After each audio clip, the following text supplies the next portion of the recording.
writers, you're listening to the Kobo Writing Life podcast, where we bring you insights and inspiration for growing your self-publishing business. We're your hosts. I'm Stephanie. And I'm Tara. This week on the podcast, we are talking to Lindsay Buroker, who I'm sure many of you are familiar with because she's also the co-host of the Six Figure Author podcast. Lindsay is a powerhouse in the indie community and has been independently publishing for almost 10 years, going on 10 years now. She has written 70 plus books in multiple genres and has a wealth of knowledge that you can get through her podcast and also through this interview. I really liked how she talks about her strategy with publishing wide, why she definitely does publish wide, but how she also balances not wanting to lose her Kindle Unlimited readers who are also fans of her work. And a way that she kind of does that is through Patreon. So she goes into a little bit more about Patreon and how she uses that service, which I know people have been interested in the last couple months and learning more on how to do that for your readers and your audience. Yeah, it's a great interview, so enjoy. We're delighted here to welcome Lindsay Buroker to the Kobo Writing Life podcast. Lindsay, thanks for joining us. Hey, thanks for having me on the show. It's good to talk to you guys. Yeah, and you are very well known in the indie community, kind of on several podcasts and stuff, but for people that may not know you, could you tell us a little bit about yourself? Sure. It took me a while to start finishing projects and actually get to the publishing stage. And fortunately, at that point, I think the Kindle and the Kobo reader, and it was just, I don't know, that year or so, everybody started putting out e-readers finally. I've been waiting since like the 90s. And it just kind of ended up perfect that I had 2 novels ready to go. And I was dreading the idea of approaching agents and I really didn't think I had anything that they were going to be super excited about and want to represent. I write science fiction and fantasy, just sort of fun genre stuff, and nothing deep and literary and nothing very super popular trend wise. So that was late 2010. I'm almost coming up on my 10-year anniversary. I'm much better at finishing things now. I think I counted recently and I have over 70 novels out between my name and a pen name I played with. So I've become rather prolific, and I'm fortunate enough that I can do this now for my full-time job. That's awesome. And so have you always been writing since you were a kid? I was always making up stories. I was an only child, and I'd take the stuffed animals, and make them characters in my little stories. But it was kind of, implied that you can never really make a living as a author of fiction. So you should get a degree in business or computer science. So I went more that direction. So it wasn't until I was a full-fledged adult and had started, and I joined workshops a couple of times. I always had the love of it, but I wasn't good at finishing things. I'd write 30, 40,000 words in a novel and just kind of get the character stuck or get a little bored and want to try something else. So it took me quite a while to develop the discipline to actually finish things and to get serious. And I was just going to give it a shot anyway. I had this dream, some people do this for a living. It can happen. So I kind of always loved it, but I wasn't really serious about it until 9-10 years ago. Wow. And so the kind of digital reading boom really kind of led to the start of your career. What made you kind of want to not go the traditional route? Was it that this opportunity kind of evolved and had itself available, or was it that you were just sort of interested in that? I, like many people learning to do the publishing route, kind of snubbed self-publishing. I was like, oh, that's for people that can't get, a real publishing deal. But I think I got my first e-reader in 2010. And at first I was just going to take it on trips. I was like, well, that's cool. You can take 3 or 4 or 5 or 500 books with you without having to drag them on the airplane. And then, I don't know, it quickly became that was just how I did all my reading. I'm not quite sure how I stumbled across it. It was J.A. Conrath was blogging back then. And he did a post where he's like, well, this is what I earned this month. And I was like, my eyes went all huge. Whoa. Of course he had 80 books, but he made 100,000 that month or something. I was like, whoa, there is possibly money doing this.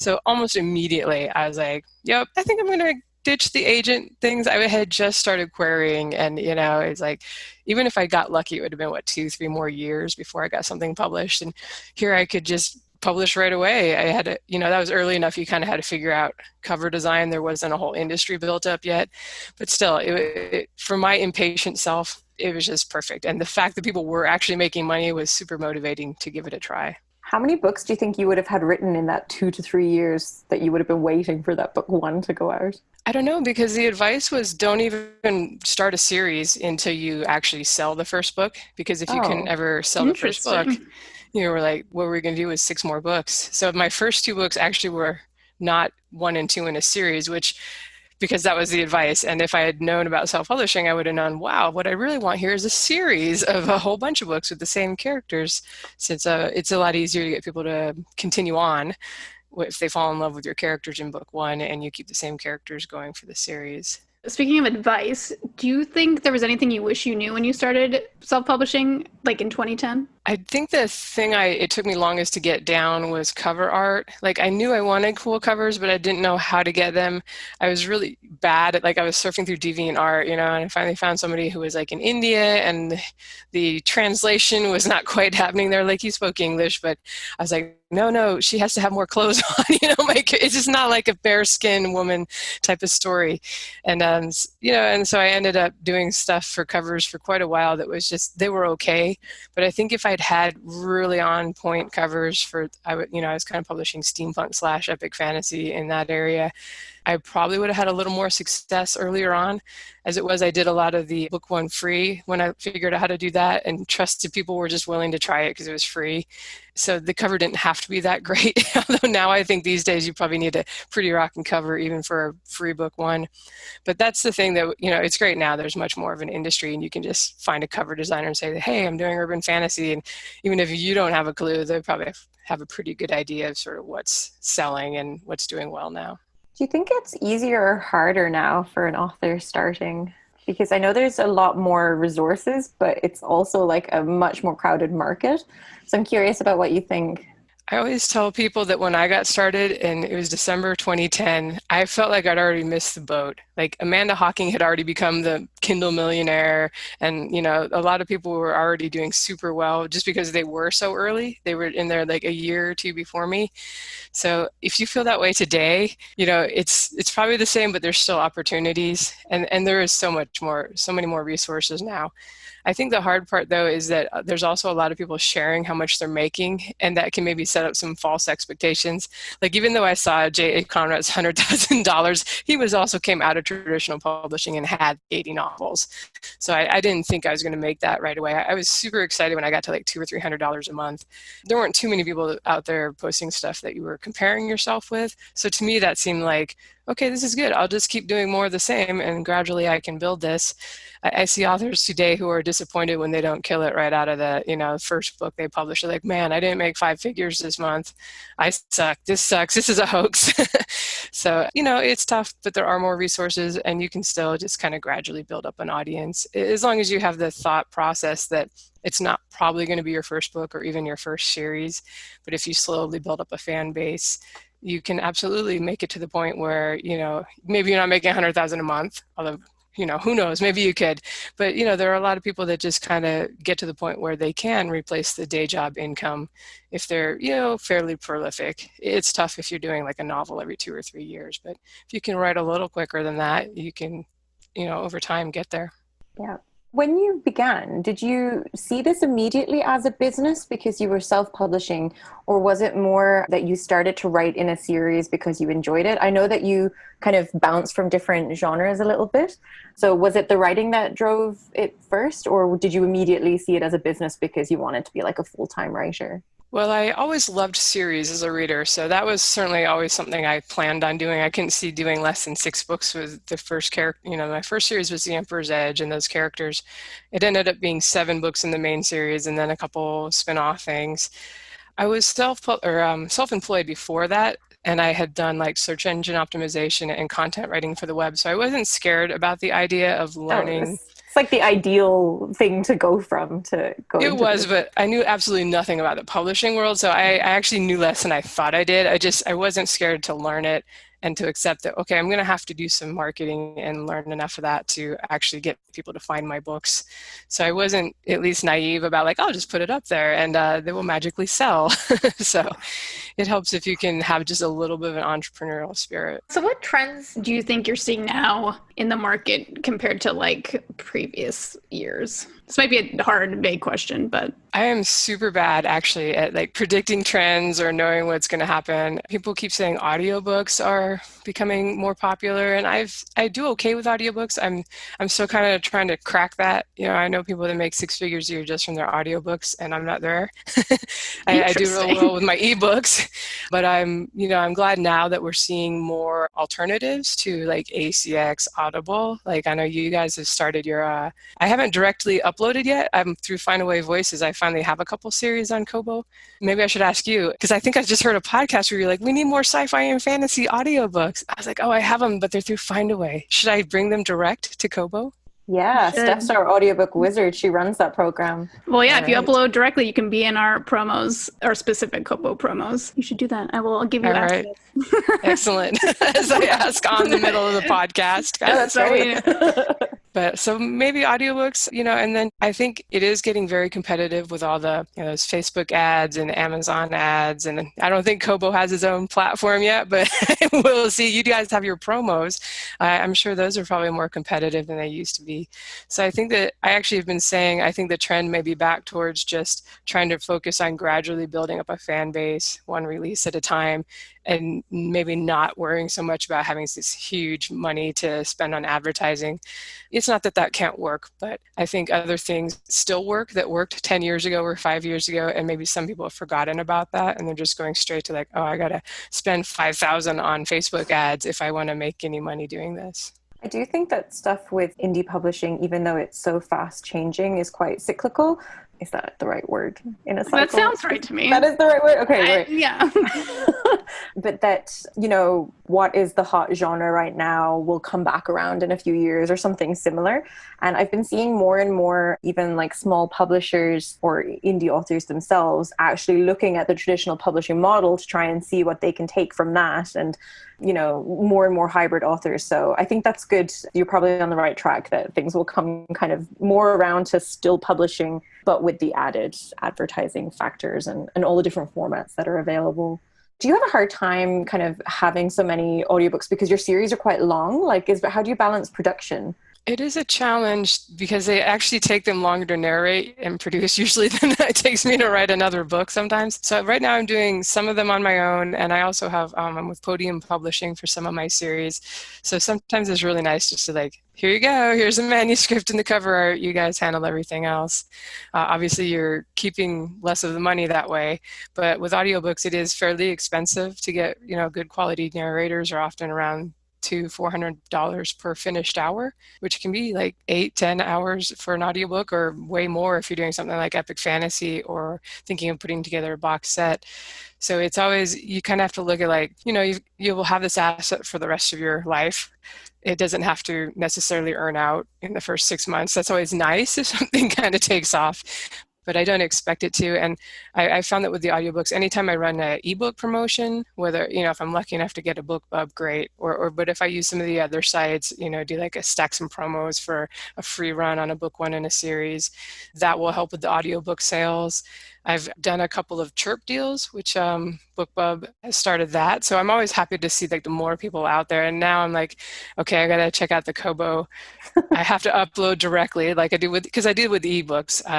Since the beginning, I think 2013 or 12, you guys started Writing Life. Yeah. So that's pretty easy. So I will definitely be checking that out. Any opportunity for promotions, especially right now, a lot of the places are not charging very much because it's kind of new for them. They're just building their like newsletter list for audiobook specific people. So I think it's a good time if you're not exclusive with the audiobooks to jump in there and take advantage of inexpensive promotions right now. Yeah, absolutely. Do you want to talk to us a little bit about kind of your writing technique in general? You're saying like if you're writing an epic fantasy, I have a hard time believing that you're not a plotter, but you're saying that you generally pants, or do you plot them now? I started out as a pantser. Okay. The first series, I was like, oh, I'll just remember everything.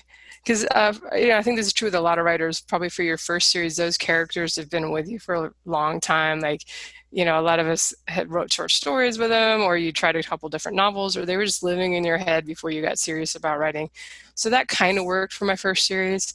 But I definitely found as I was trying to increase my productivity, and get more words done per day and, publish a little more quickly, that it helped a lot when I started outlining.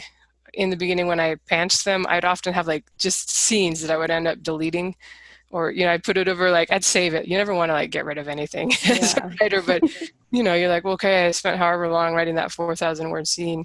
And with my first couple books, and I think this is common for anybody learning to become a writer, and you're kind of, this first few ones are, just learning the ropes. But with both of them, I ended up hating the endings and just rewriting like the last half to 1/3 completely from scratch to redo the endings. So when I started outlining and sort of just, I just try to get the framework of the story down first. I'm not like micromanaging and not, I still give myself room to veer off if a new idea comes to me as I'm writing. But I found there was a lot less of that, writing myself into a corner or having to delete things later. So I've had the end of the story pretty solidly in mind before I started writing. And that has been helpful for becoming more productive and writing more books, which if you want to do this as a full-time job, you probably, you don't necessarily have to be writing a book a month, but most people are going to be doing 2, 3, 4 a year to actually get a pretty stable income. Because otherwise you'll notice you publish something and like, oh, it does great that first, couple months maybe. And then gradually things start slipping off if you don't have another one coming out to keep up the interest and for your fans to buy. So do you know how long your series are going to be when you start them? Or do you just have a general outline? Like you were saying, the ending before you begin. Or is that just for that specific book? Or do you know in general where you want this series to go for like 5 books? I only outline one book at a time because I've found that enough changes that usually, because one time I tried to outline like 3 at a time. And then by the time I got to 2, I was like, well, that changed too much. So this is completely worse. I have to redo it.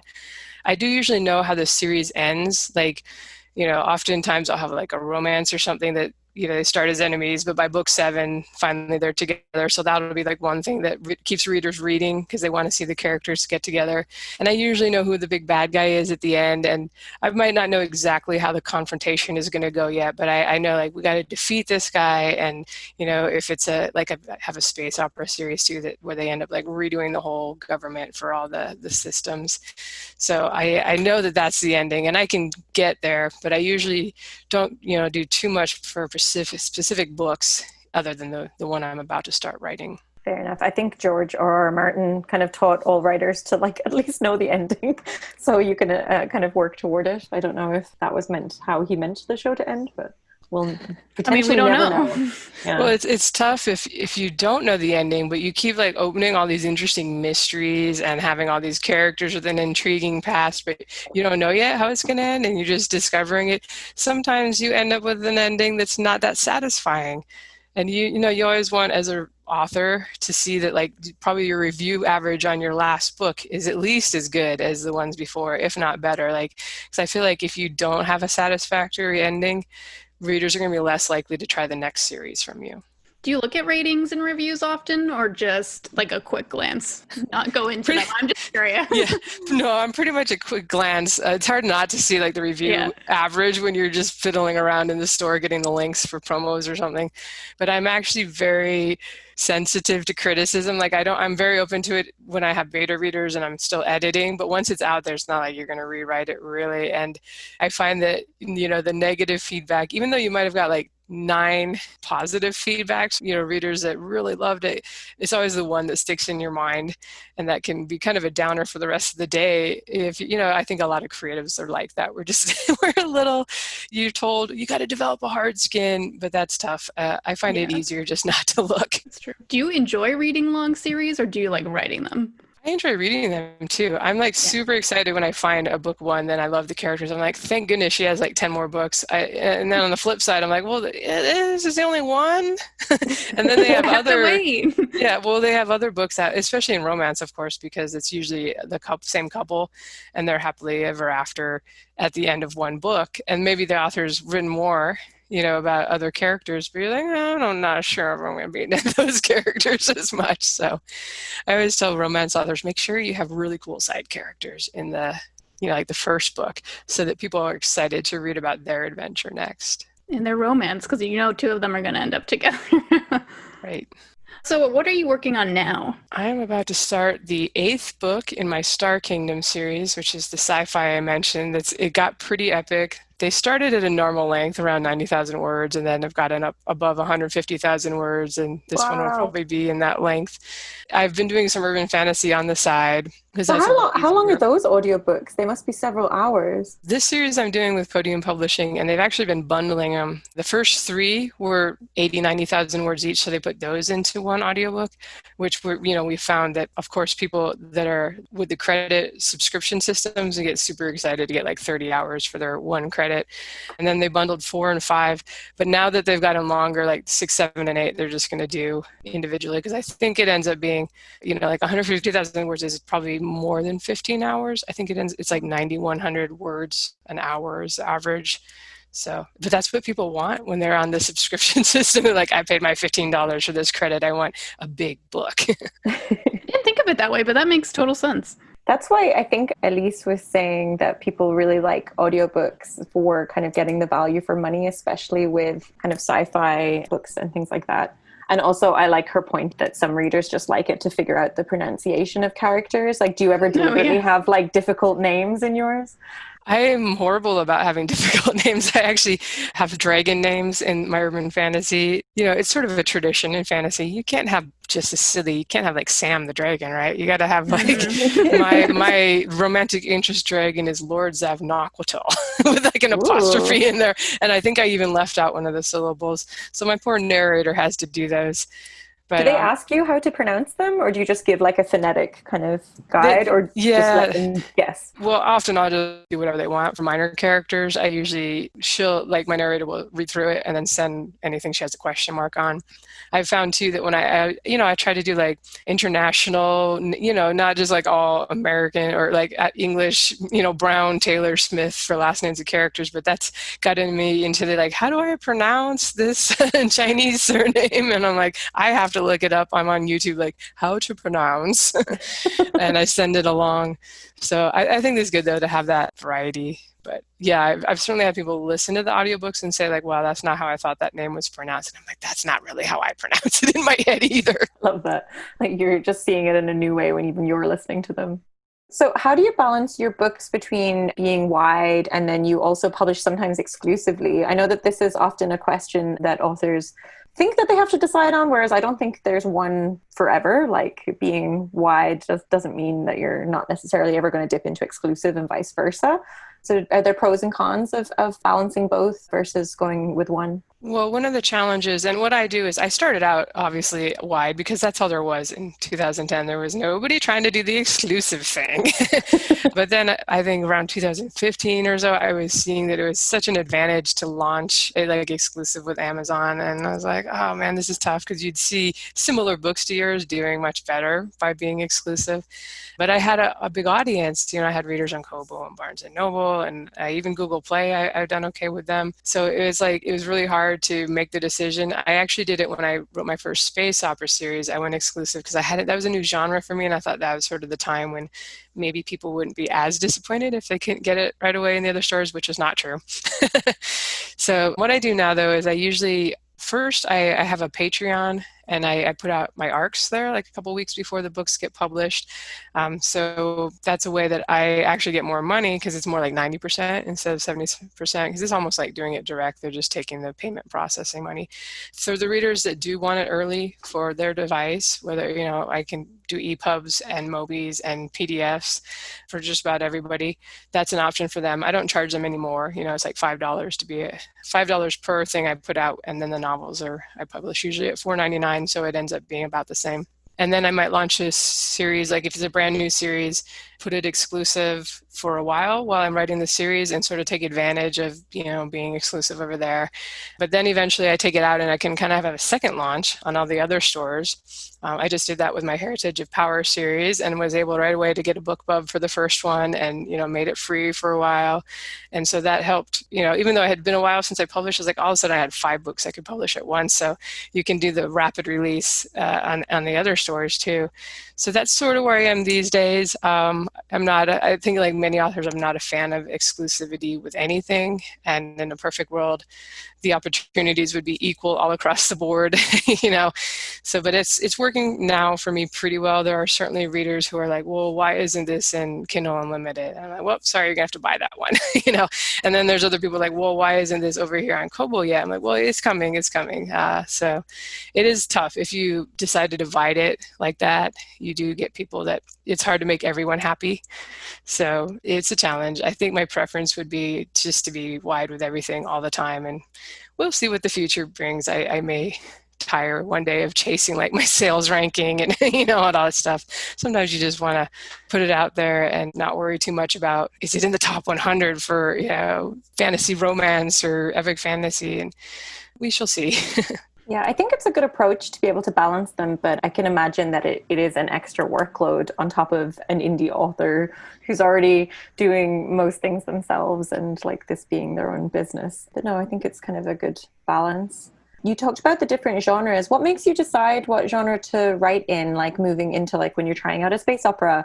Do you write to market, or is it just that you're like, I'm just curious if I can do this? I do not write to market or stay in one genre, which is actually what I usually advise people to do. I mean, people can decide if they want to write to market or just write what they're excited about. Some people are lucky and it's just like what they're excited about happens to also be super popular with the market. Those are the lucky ones. But I think if you stay in one genre, kind of stick it with that, it's easier to build up a fan base that will more likely try each new series. I am lucky that I have readers that will jump to like the sci-fi, even if they're not big sci-fi fans, because I always sort of have the same sort of a lot of banter and quirky fun characters and similar types of adventures, even if they're different genres. So I do get some reader crossover, but it's not really what I would advise just from a purely business point of view. But it's always a challenge when you are, you know, you're an artist at the heart of things and you have to be inspired to write like 8 books in a series. If it's just a slog, you're just doing it because, oh, I think this is what the market wants, or this is what I've done before, so I have to do more of the same. You know, that can be draining, you know, and lead to burnout if you just, because sometimes you just get tired, like I can't do another one of these right now. And it's nice to jump to a different genre for a while and do something new. What's been the genre you've enjoyed the most writing in? I don't know. You know, whatever I'm about to start next is usually the most exciting thing. Like right now, I'm finishing up a sci-fi series and an urban fantasy series. I don't usually do 2 at once, but now I'm like, maybe it's time to do epic fantasy again. It's been a while, so I'm kind of excited, maybe thinking about that for 2021. So I enjoy them all. Yeah, it's just, I fall in love with the characters once I start working on them. And by the time I get to like 8, I'm like, okay, I'm done with those characters. I'm ready for the next thing. So I don't know. I just have that shiny new object syndrome, like many authors probably. And yeah, but yours is like getting tired after 8 books. So I think that's pretty good. Imagine if you were tired of it after each book.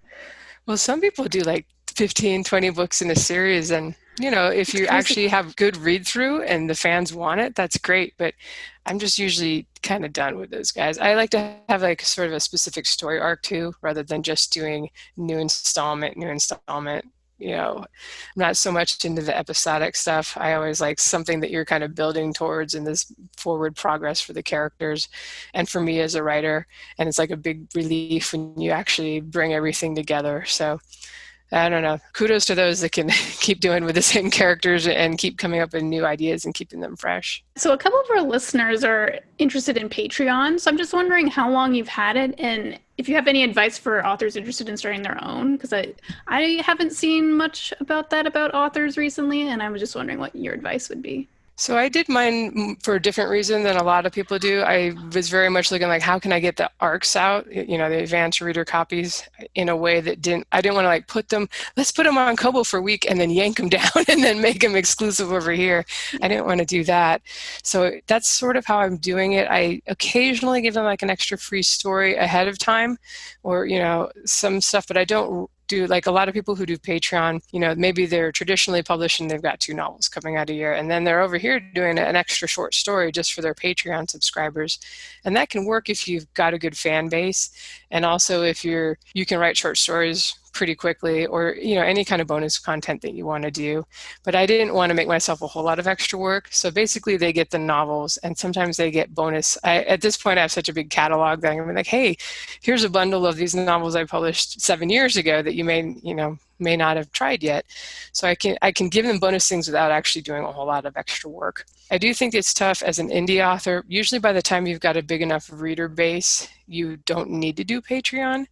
Like, you don't need an extra 1,000 a month if you're making 50,000, over here, and it is extra work. So that's sort of how I'm using it. I feel like it works really well for traditionally published authors who maybe they only want a novel a year, their publisher, but they have time to do a lot of extra stuff on the side. And they're maybe mid-list authors, so they have a good sized fan base. I haven't seen too many people that are fairly new just build up a big Patreon supportership, is that a word, without also being fairly well read and fairly making good money elsewhere in the stores. So it's a tough way it's like just starting a Patreon isn't necessarily going to get you anybody. You still have to market and bring in the people. It's a little different than, I think, Kickstarter. There's a little more potential for, if you get selected as like, oh, this is the cool project of the week, you might actually get extra traffic that didn't already know about you. But usually with Patreon, you're going to be bringing your own people in. So you're going to want to have a good sized mailing list first, and then decide if you want to do extra work for, it depends on how much you're making too. Like if you're making thousands a month, it's probably worth doing extra short stories. But if you're making like $37 from your supporters, would that time be better off spent working on the next novel? Very true. And that's really an interesting way to use it with your release. Sorry, Steph. So you just tell your newsletter subscribers that you have a Patreon, or how? I don't know how you would like advertise that. Every now and then I remind people like, oh, by the way, newsletter subscribers, or if I put something new up there. I did some bonus scenes recently for the series that I'm publishing. And I was like, hey guys, I just put this up for my Patreon people a couple weeks before you're going to get it for the newsletter people. And like, so that sort of leads them, oh, what's this? I need to check this out. And, I'll mention it on Facebook. I've got an author page. That's sort of my main social media place. I'm on Twitter and Instagram, but I'm not convinced that sells any books. Maybe a couple of release, Do you segment your reader base at all? Or is it just one kind of main reader base in a newsletter and for Patreon? For Patreon, it's very much the folks that want everything. So those special souls that will read both the sci-fi and the fantasy, and they even get books from my pen name, which has been a little dormant for the last couple of years, but I do sci-fi romance under the pen name, and those have a little more of the naughty bits on the page than my typical stuff. So it's sort of for the real fans that want everything. And I do have, as far as newsletters, I have a sci-fi newsletter and a fantasy newsletter. So I will usually focus, like the bonuses they get when they sign up, or for this, sci-fi gets I got like a prequel novella, a couple of those, some short stories, a second epilogue. So there's the sci-fi bonuses. And then the fantasy people get the urban fantasy extra scenes. And I've got like a starter set as a bonus. So some people are on both, and that's perfectly fine. But I find it helpful to just, because some people just want one or the other. They're like, not really a sci-fi fan. So that's sort of the segmentation I've done as far as newsletters go. So we talked a lot about advice for new writers and new people discovering indie publishing, but do you have any advice for veteran writers that have been around for a while and maybe they're looking for a new strategy or something to boost their sales or backlist or writing or anything? It is tough. And we actually do the Six Figure Authors podcast so that we can invite on the people that are like really good at the marketing, the Facebook ads or the Amazon ads or BookBub ads, what's working right now. How's the algorithms working in the different stores? What about pre-orders? How are those working in the different stores? So we like to interview them because there's so much that's always changing. And if you're not changing, it can be tough to, I think a lot of authors have seen sales drop off or, their launches aren't going as far. So, I would just try to stay abreast of what's going on. I love the podcasts because it's just, I'm out walking my dogs. It's a way to learn stuff. And, maybe you only get like one little new hint. I don't know what the word is. There's a word. It's elusive. It's probably like 4 letters, so it's not even the word. But you get one little tidbit, that maybe gives you an idea. Or you see somebody's having some success, maybe with like, you mentioned earlier that things may be coming back around again. And I remember for a while, like the multi-author box sets were super popular, and they became less popular after you can no longer hit like the New York Times bestseller list with them. They decided like, no, we're not going to let 20 people combine forces to get on a list. But it's, it's such a great way to get your potential book, your book out to like however many other people, maybe you do it with like 8 or 10 other people in the box set. So I think those can still really work well. I think it's just kind of paying attention to what's working, and you don't have to do everything, but if something sounds like something you can do, it's exciting to you, why not give it a try? And then just continue with the core stuff. Like, I'm actually not a super Facebook fan. I think I only post on my personal one, like if I'm traveling or something. So, and right now that's not at all. So, but I kind of doubled down on the Facebook author page when I realized that it was sort of my number two, not sort of, concretely my number two, as far as like when I released a new book, and I would use an affiliate link, which you're not supposed to do necessarily, but I would see that after my newsletter, the Facebook author page would send the most, I'd get the most purchases from that. So now I've kind of regularly, almost every day, I put something up there. Even it's just like, here's a cute dragon t-shirt. I try to keep it within my brand. Sometimes it's a snippet from a book I'm working on, or just revealing, here's the cover art for this is up on pre-order now. But I just do a mix of stuff like that. I always joke on the podcast, my most viral post was a dragon toilet paper holder that I shared. And that's like, I hardly ever get viral stuff. Like, I get engagement from my fans, but stuff doesn't usually get shared 500 times. But that was the gem. That was I think I might have seen that. If you're a fantasy person, you must have seen it. But so, yeah, the question was sort of like, what can you do as a veteran? And I think just kind of paying attention to what's working. You don't have to do every new thing, but boy, it's getting tougher to keep things going without spending a little bit on advertising. So that may just be something that you have to budget for. We should definitely recommend to anyone listening to this, if you're not listening to the Six Figure Author podcast, you should be. It's filled with lots of great advice. And what other podcasts do you suggest? What do you like? What do you listen to? It doesn't have to be writing. Oh, what other podcasts do I listen? In the writing sphere, I kind of pick and choose these days since I have heard most of the advice, but I love it when somebody like David Gaughran, you might just search for him. And I think he's been on you guys last summer or something. He's always really good for information. Chris Fox, search for him. He's done a number of good ones. Novel Marketing Podcast has some good stuff that's not just indie focused. He's often does trad focus too, or mixes them. And then I listen to all these health ones and real estate ones, and I don't know if they're I'd have to look at my podcast app to see what they're called. Some of them change their names. But a real estate podcast. Does it just describe houses? No, it's like how to invest in real estate. And, become a landlord. That's my side gig. That's my retirement plan. So. Oh, you can see I'm very far away from that because I didn't put those together at all. Oh, man. Oh, man. So you're saying that some of the advice is kind of stuff you've heard before. What's something that you think people are told a lot that you don't think is super valuable? I don't know. There's a lot of, I feel like there has become this trend in self-publishing where if you want to make money, you have to write to market, which is, it can be easier. I'm not going to lie, but I've certainly had reasonable success kind of following my muse, which is not to say I'm doing really wacky stuff doesn't have any commercial appeal at all, but I'm always sort of that quirky person that never likes like the super trendy stuff. So I'm just writing for other people who also don't like the super trendy stuff. I feel that if you're less to market, less farther away from sort of what the mainstream likes, you may have to be a little more creative. I'm always a fan of doing like a free book one in like an 8-book series, because I think people will try something that's like, not sure. Whereas if they have to start out spending $5, they may think, that's not for me. I've had a lot of people that have told me in emails that they picked up my book once and they thought, well, I've never read steampunk before, or this isn't really my thing, but I saw it on an advertisement, I gave it a try, and then they told me they read the whole series and they've gone on to read many of my other series. So I think it's, you don't have to like follow the trends. It may be slower slog, but I don't want people to feel like they have to, if you don't write a certain way, you're never going to make it, because that's not true. Where do you see indie publishing in the next 5 to 10 years? I think it'll still be going strong. It feels like the traditional publishers are the ones that are falling along the wayside or getting merged and purchased or whatever. So I think that, it's becoming more and more accepted anymore. There's fewer people that are like, oh, that's self-published, I'm not going to try it. So it's good that we've got into that point. I think we'll see, it's kind of more of the same. Like, it'll probably be more competitive. We talked about how other things may become popular as some people are priced out of like buying pay-per-click ads. we'll see if audiobooks, they keep seeming to rise. So that could be more of an income. Right now, it's really been heavily weighted towards ebooks.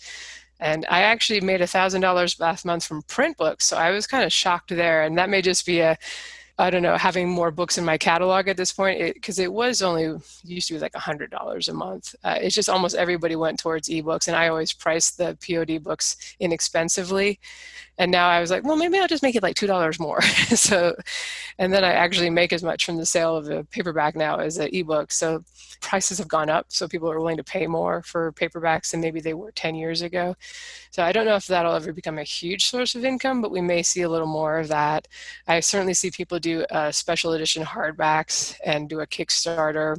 I think there's more interest right now also in selling direct from your author website. There's more tools now.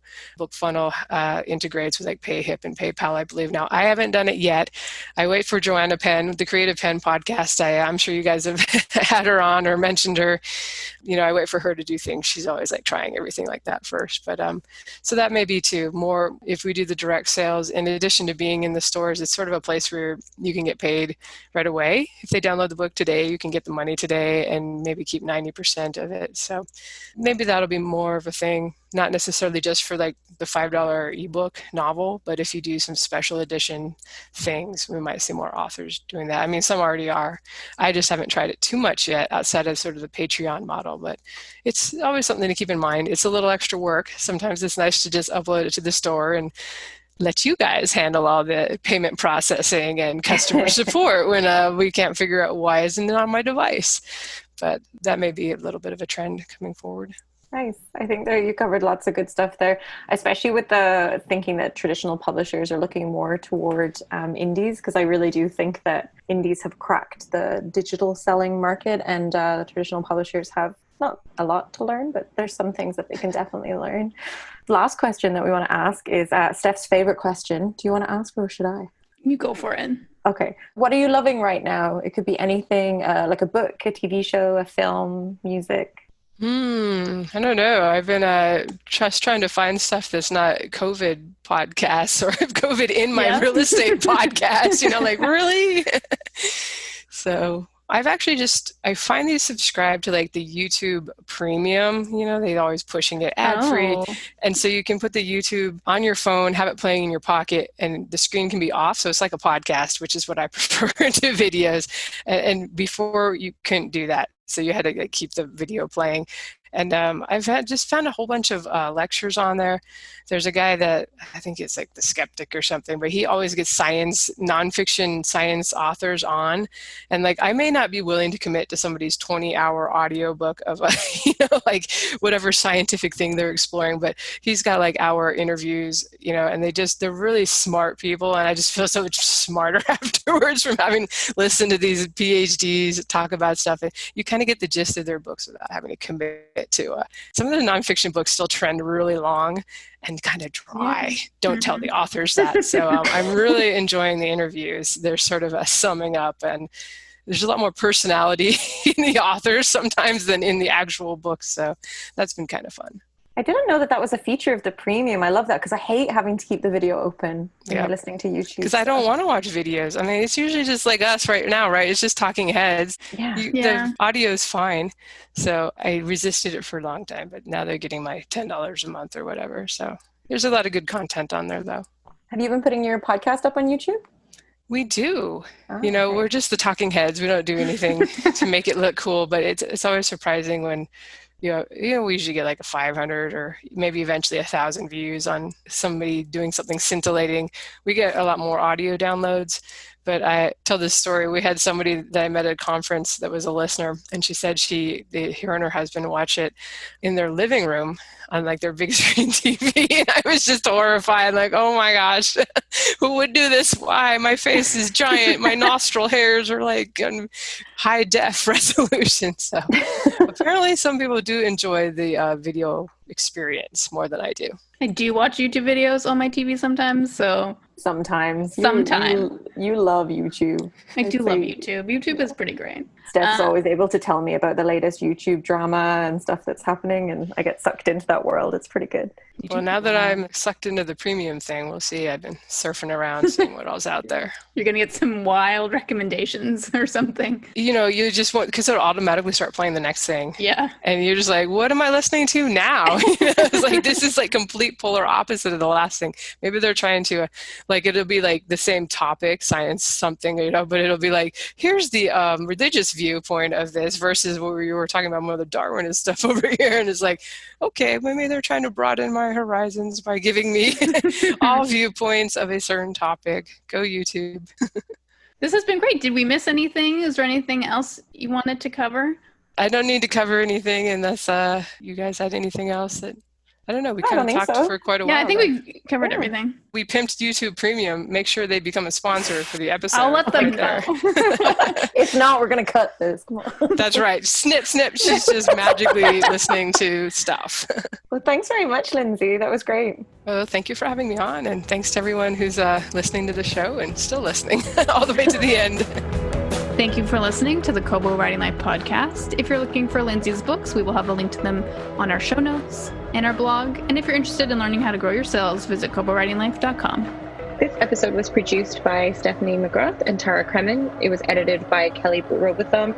And thanks to production assistant Rachel Wharton. Music was brought to us by Tearjerker. And special thanks goes to Lindsay for being a guest. Looking forward to chatting to you again soon. If you're ready to start your self-publishing journey today, sign up for free at kobo.com/writinglife. Until next time, happy writing!